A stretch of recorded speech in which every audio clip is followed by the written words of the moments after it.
मदरिया सिद्धपीठ पे, जहाँ 7 दिवसीय हनुमंत कथा हो रही है, हनुमत यज्ञ हनुमत कथा हो रही है।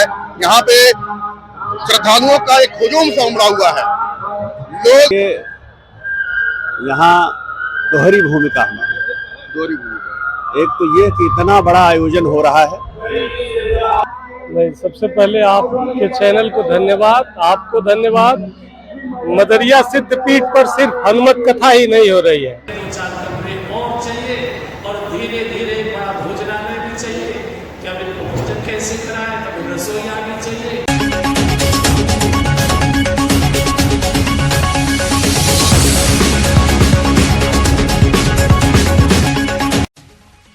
गोरखपुर जिले के चिल्लूपार क्षेत्र के मदरिया सिद्धपीठ पर चल रहे 7 दिवसीय हनुमत महायज्ञ व हनुमत कथा में उपस्थित लोगों को कथा का रसपान करा रहे विजय कौशल जी महाराज ने कहा कि हनुमान जी कहते हैं कि कार्य बड़ा करो, लेकिन बड़े कार्य के माध्यम से अपने व्यक्तित्व को चमकाने की कोशिश मत करो। बड़े लोगों से बहस मत करो, उनके बड़प्पन की महिमा को स्वीकार करो। भजन क्रिया नहीं, भजन एक भाव है। हनुमान जी की शरण में रहने से आपका कोई कुछ बिगाड़ नहीं सकता। गुरु के वचन सुहाने लगे और गुरु की आज्ञा मन को भाने लगे तो कल्याण का मार्ग प्रशस्त है। ग्रंथ का अध्ययन करके आप योग्य बन सकते हैं। भगवान भक्ति से मिलते हैं। भक्ति व्यक्ति के मन को शांत करती है। भक्ति का मार्ग गुरु की कृपा से बेड़ा पार करता है। जिनके चरणों में बैठकर मन शांत व पवित्र हो जाए तो मान लीजिए आप पर सद्गुरु की कृपा हो गई है। कहा कि सुंदरकांड से हनुमान जी के सुंदर चरित्र का दर्शन होता है। सुंदरकांड रामचरितमानस के समस्त कांडों में श्रेष्ठ है। भोग भगवान यश जगत सहित जो भी इच्छा होती है उन सभी इच्छाओं की पूर्ति सुंदरकांड से होती है। सुंदरकांड का पाठ घर में प्रतिदिन अवश्य करें, जिससे भगवान की शक्ति मिलती रहे। समय की कीमत समझें। सुंदरकांड मन की, जीवन की, विचारों की, आचरण की सुंदरता भी है। इस अवसर पर महंत डॉक्टर रामजी दास, MLC डॉक्टर धर्मेंद्र सिंह, श्रीनाथ तिवारी, आशीष राय, SP दक्षिणी, अरुण सिंह, CO जगत राम, कन्नौजिया कोतवाल, जय नारायण शुक्ल, डॉक्टर AN चौबे एवं चंदन पांडे सहित हजारों श्रद्धालु मौजूद रहे।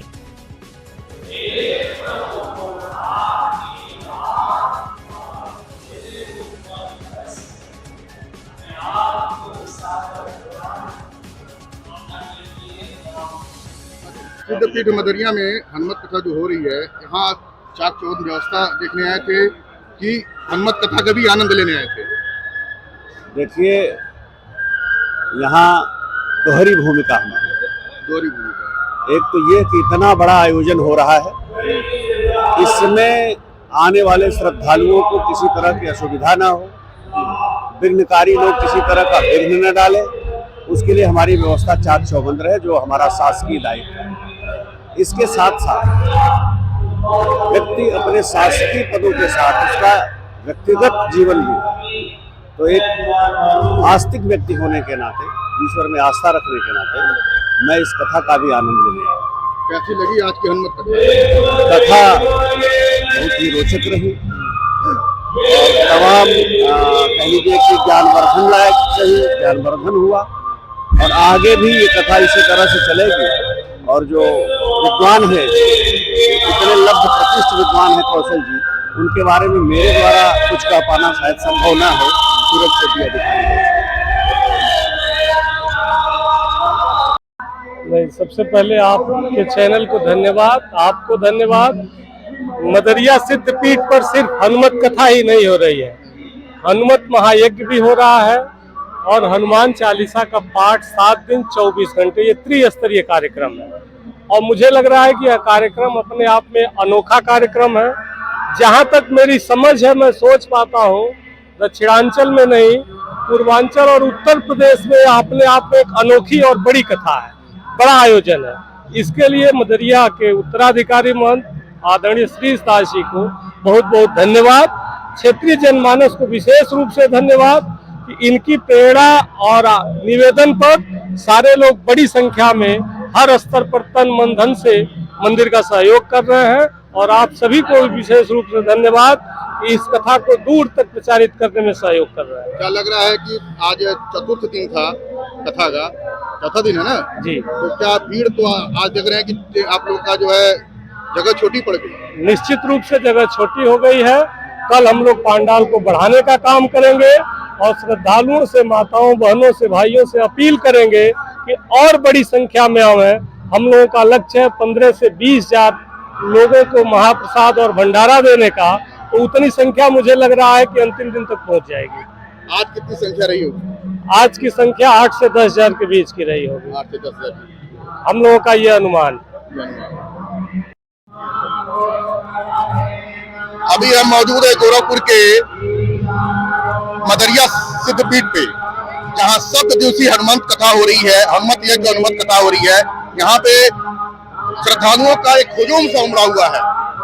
लोग इतने लोग इकट्ठे हो रहे हैं दिन प्रतिदिन, जैसे जैसे कथा के दिन जो आज जैसे चौथा दिन था, और दिन प्रतिदिन जो है लोगों का हुजूम, लोगों की भीड़ बढ़ती जा रही है, श्रद्धालुओं की भीड़ बढ़ती जा रही है।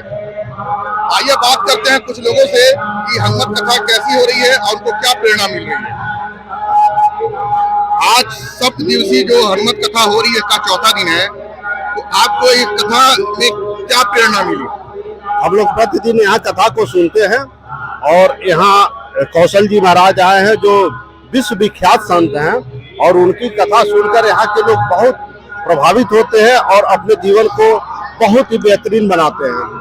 और यहाँ पे जैसा कि आप देख रहे हैं प्रतिदिन लाखों की संख्या भीड़ होती है और यहाँ पे यज्ञ होता है, भंडारा होता है, यहाँ पे प्रसादें चलती है और प्रतिदिन यहाँ लोग आकर और लाभ ले रहे हैं। जैसा कि आप देख रहे हैं एक पुरानी कुटी है यहाँ की, बहुत प्राचीन कुटी यहाँ की है, हनुमान मंदिर शक्तिपीठ, और 200 साल पुरानी, 200 से ऊपर ही होगा, 200 से कम नहीं होगा। लोगों का बताना है कि मतलब यहाँ पे इस कुटी की बहुत सिद्धि प्राप्ति है। जो लोग यहाँ पे आते हैं उनकी हर मनोकामनाएं पूरी होती है।